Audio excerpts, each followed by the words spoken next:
बातमीपत्र. संत मुक्ताईच्या पालखीचं बुलढाण्यात आगमन झाले आणि जवळपास 5 दिवस पालखीचा मुक्काम हा बुलढाणा जिल्ह्यात असतो. पालखी पोहोचल्यावर बुलढाणाकरांनी पालखीचं जल्लोषात स्वागत केलं. मुक्ताबाई पालखी बुलढाण्याकडे येताना 8 किलोमीटरचा सुंदर असा हा राजूर घाट लागतो आणि या घाटातनं पालखी येत असताना ड्रोनद्वारे घेतलेली ही खास दृश्य, पालखीचा सोहळा नयनरम्य असा. डोळ्यांचं पारणं फेडणारा हा देखावा निसर्ग आणि भक्तीचा संगम या निमित्तानं पाहायला मिळतो.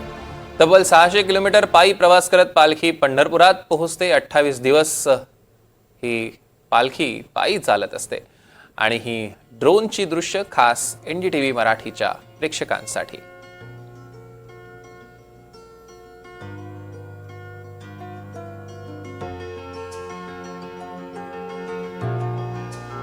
पण बघतोय आता गावोगावहून पायी वारकरी निघालेले आहेत विठुरायाच्या दर्शनासाठी.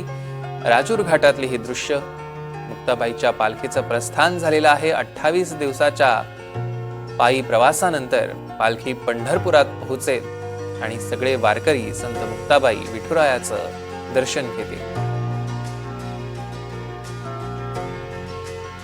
हा पायी वारीचा प्रवास म्हणजे अनुपम्य असा सुख सोहळा असतो आणि या सुख सोहळ्याची खास दृश्य NDTV मराठीच्या प्रेक्षकांसाठी.